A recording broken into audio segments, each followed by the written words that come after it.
Okay, ji, Bismillahirrahmanirrahim. Assalamu alaikum. I'm Dr. Mehwish Nasir, and our today's topic of lecture is anesthetic management of thoracic aortic aneurysm and dissection. So we are focusing on the learning outcomes that predict the hemodynamic changes during aortic cross clamping and unclamping, develop management strategies for unclamping shock, and apply organ protection strategies during major aortic surgeries. Concerns in the aortic surgeries are that there is a high risk of sudden hemodynamic instability with large blood losses, ischemia, reperfusion injury, organ malperfusion, and it requires precise team coordination. We all know aneurysm is the abnormal dilatation and dissection is the intimate tear. Just a quick overview. Dissection comes with can be associated with incompetent aortic valve, hemothorax, and the pericardial cavity rupture. However, the aneurysm can come up with the aortic regurgitation and the compression symptoms on such as tracheal, superior cava compression, or the recurrent laryngeal nerve compressions.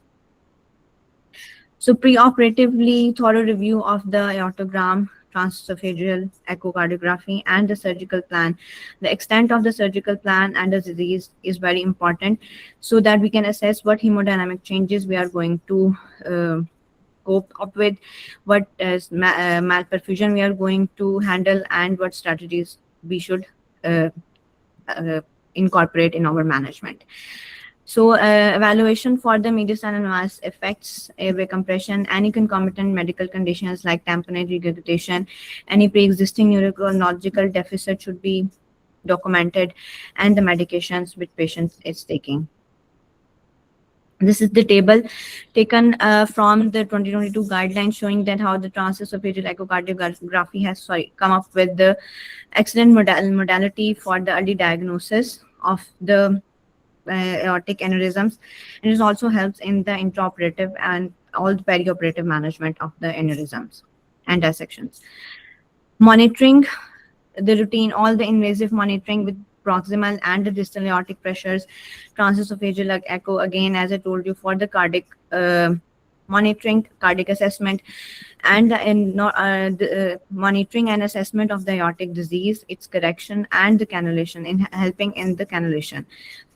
Then all the routine monitoring along with the CSF pressure monitoring, evoke potentials, somatosensory and motor when available, near infrared spectroscopy and BIS monitors.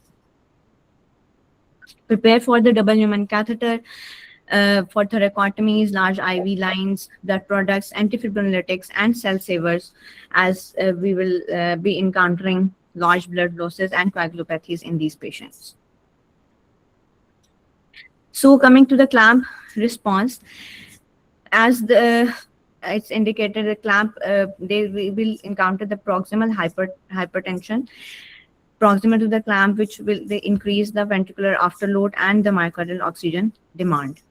Distal to the clamp, we will encounter organ malperfusion, acidic metabolites accumulate with lactate and potassium levels rise, and longer the clamp time, it will increase the risk of all these changes.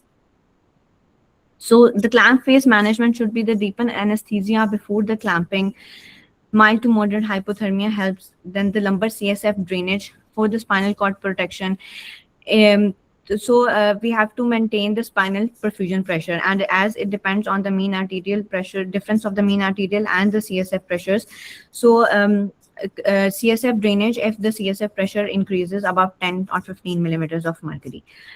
Titrate vasodilators or the beta blockers when needed. Adequate preload is important. Myocardial ischemia monitoring through the echocardiography, through the ECG.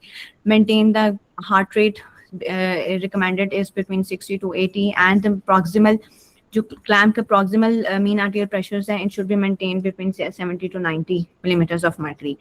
Using the shunt or the partial bypass when available or required. Unclamping response. So when we will unclamp, all the acidic metabolites and the electrolytes come into the circulation, and they lead to decrease SVR, and it can lead to refractory hypotension, arrhythmias, and shock sometimes. So coming to the management of the unclamp shock, announce the unclamp in advance. So because the prompt and team coordination is required, although in all phases, but especially in this phase. So announce it before. Partial and slow release is advised. Ensure the adequate volume status before the clamp is before unclamping. Correct any metabolic abnormalities and the start. Be ready with your vasopressor and inotropes. Organ protection may all the vital organs need protection during cerebral, myocardial, spinal cord, and renal protection. This is again the table taken from the 2022 guidelines showing the clinical evidence of malperfusion. They so these the cardiac we will encounter ECG changes or the myocardial dysfunction, cerebral stroke, spinal के लिए paraplegia, mesenteric में abdominal pain and bowel ischemias, renal show acute kidney injury and extremities. They show loss of pulses in more than one extremities or sensory or motor dysfunction. Myocardial production, avoid sudden and severe hypo and hypertension both. As I already told you कि proximal आपने एक maintain रखना है heart rate को 60 to 80 and mean arterial pressure 70 to 90 तो आपकी adequate oxygen delivery भी रहे, उसका heart rate control रहे और demand supply imbalance ना हो. और इसकी monitoring transesophageal echocardiography से ventricular और myocardial wall stress और उसके function की it's important. Cerebral protection में deep hypothermia है alone or with the selective antegrade or retrograde cerebral perfusion. Deep hypothermia का हमारा अगला पूरा लेक्चर वो प्लान है. So just touching it के 15 to 20 degree Celsius तक की कूलिंग होती है कार्डियोपल्मोनरी बाईपास के through and head packs are applied. Nasal and oropharyngeal temperatures monitor करते हैं. Anesthetic agents they help us in maintaining the isoelectric EEG to decrease the metabolic demand. So circulatory arrest से पहले इनकी doses दी जाती हैं. And then the steroids, magnesium and lidocaine, they help us as membrane stabilizers and also they decrease the inflammatory response. So deep hypothermic circulatory arrest alone भी studies they show करती हैं कि 45 minutes तक तो अगर alone भी use किया जाए तो stroke का risk minimum है. But when combined with either selective antegrade or retrograde cerebral perfusion, it gives us added advantage. So as the name suggests, antegrade is the forward flow from the arteries to the veins. इसमें primary inflow sites, axillary और innominate arteries हैं. जो drainage है वो SVC में होता है.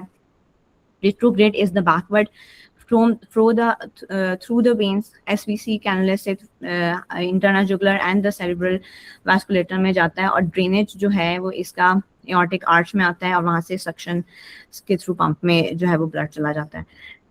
इसमें यह कि जो जब हम central antegrade cerebral perfusion apply करते हैं so we can work for अगर ऑपरेशन टाइम प्रोलॉन्ग है जैसे 60 to 90 मिनट्स में तो antegrade cerebral perfusion is more helpful.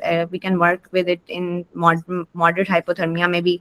Retrograde cerebral perfusion however required deep hypothermia shorter duration के लिए. However it is excellent for flushing out the debris और embolism का risk इसमें कम होता है. This is the diagram showing antegrade cerebral perfusion. इसमें bilateral की हुई है, ये axial cannula है, दूसरी ये carotid की हुई है. distal perfusion के लिए इसमें femoral cannulation जो है वो की हुई है. This is the retrograde cerebral perfusion bridge जो usually clamp है normal circulation में, लेकिन जब deep hypothermia में आपका जो है वो inflow arterial main जो है वो बंद होता है तो इसमें आर्टीरियल लाइन के थ्रू जो है ये कनेक्शन जो ब्रिज है उसको खोल देते हैं और ये एसवीसी से इंटरनल जुगुलर वेन और सेरेब्रल परफ्यूजन जो है वो रिट्रोग्रेड सेरेब्रल परफ्यूजन इससे होती है. This is again circuit showing the retrograde cerebral perfusion. So coming to the spinal cord protection and the renal and for all the mesenteric भी सारे organs की protection के लिए minimum as जितना minimum clamp type होगा उतनी ही risk of organ malperfusion कम होगा. However, along with the other strategies जो हम discuss करेंगे कि distal perfusion जब possible है shunt या partial bypass use करें. CSF drain is very important. ये पहले भी मैंने आपको बताया कि उसमें ड्रेन करते हैं और कितना उसका प्रेशर मेंटेन करना है. Prolonged hypotension, आपकी excessive decrease above the clamp are avoided. So ताकि distal to the clamp ज़्यादा hypotension ना हो. Systemic hypothermia and selective spinal cord cooling भी जो है पर इसके लिए epidural space में एक specific catheter होती है जिसके आगे thermistor होता है जो maintain जो कि इसमें चिल्ड सेलाइन स्टेराइल सेलाइन इंजेक्ट किया जाता है और वो थर्मिस्टर मॉनिटर करके बताता है कि स्पेस का टेम्परेचर आपने 25 डिग्री सेल्सियस तक मेंटेन करना होता है, along with the pharmacological agents used जो इन स्टीरॉइड्स है, मैग्नीशियम है, मैनिटोल डिक्रीज करता है सीएसएफ प्रोडक्शन को, और इस तरह से वो सीएसएफ प्रेशर कम होगा तो स्पाइनल कॉर्ड परफ्यूजन प्रेशर्स जो है वो इंक्रीज मेंटेन रहेंगे। जैसे शंट्स और पार्शियल लेफ्ट हार्ट बाईपास की बात की in spinal and renal protection. So coming to these modalities, जो एक शंट है और लेफ्ट हार्ट बाईपास। जो गॉड शंट है, it's a passive shunt, heparin coated shunt होता है जो कि यूज होता है प्रॉक्सिमल एओर्टा से डिस्टल ब्लड डाइवर्ट करने के लिए। हाउएवर दिस द पैसिव, ये नेटिव कार्डिक आउटपुट पे डिपेंड करता है, लेस सिंपल है, इनएक्सपेंसिव है, लेकिन इसमें प्रिडिक्टेबल नहीं है डिस्टल परफ्यूजन के लिए, शॉर्टर ड्यूरेशन के प्रोसीजर्स के लिए यूज हो जाता है। ये जो लेफ्ट हार्ट बाईपास है पंप असिस्टेड है, इसमें जो है वो आपके कंट्रोल्ड और प्रिडिक्टेबल डिस्टल परफ्यूजन होती है। हाउएवर इट नीड्स हेपराइजेशन, जो उसके और बाकी पंप रिलेटेड जो साइड इफेक्ट्स हैं वो इसमें विल इनकाउंटर। ये गॉड शंट है, मॉडिफाइड है, इसमें एक लाइन इन्होंने लेफ्ट सबक्लेवियन में भी डाली हुई है। ये प्रॉक्सिमल एओर्टा से डिस्टल में और स्पाइनल कॉर्ड और रीनल और बाकी ऑर्गन्स की परफ्यूजन के लिए गॉड शंट है। ये लेफ्ट हार्ट बाईपास की डायग्रामेटिक रिप्रेजेंटेशन है, आइदर लेफ्ट एट्रियल अपेंडेज या पल्मोनरी वेन से आप एक लाइन लेते हैं सेंट्रीफ्यूगल पंप में और डिस्टली ये फेमरल आर्टरी में जा रही है। इवन सिलेक्टिव अगर ऑर्गन परफ्यूजन के लिए कैनुलेशन करनी हो तो वो बेस में हो जाती है। So it allows a better control of the proximal distal flows, this proximal distal blood pressures का maintain जो है वो predictable होता है इसमें। सो 2022 गाइडलाइंस में स्पाइनल कॉर्ड प्रोटेक्शन के लिए उन्होंने कहा है कि all the patients who are at high risk उसमें CSF drainage is recommended to reduce the incidence of temporary and permanent or both spinal cord injuries। और अगर जो पेशेंट्स एक्सपीरियंस करते हैं डिलेड स्पाइनल कॉर्ड डिसफंक्शन, उनमें जो है वो क्या मेजर्स उन्होंने सजेस्ट की हैं ये वाली सारी, कि कार्डियो वर्जन करें for tachyarrhythmias, if there are insertion of CSF drain, mean arterial pressure को मोर देन 100 रखें, हीमोग्लोबिन बिल्ड अप करें and volume resuscitation. So hypothermia, increased clamp time, cardiopulmonary bypass, all these things, they are the independent risk factor for putting these patients on coagulopathies and increasing the risk of bleeding.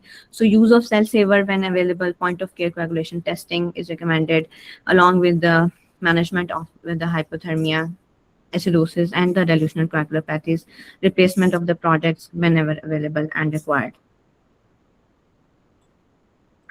Post-op is the continuation of the intraoperative invasive monitoring, maintain the targets of the blood pressure, heart rate, and the monitoring of the organ perfusion, any deficit, and also the watch for the bleeding. Analgesia and ventilatory support the general care of the patient की and detect the reperfusion complications earlier. So, key take home is prepare before unclamping, not after, and apply appropriate organ protective strategies when needed, and transesophageal echo and invasive monitoring improves the safety. That's all. Thank you.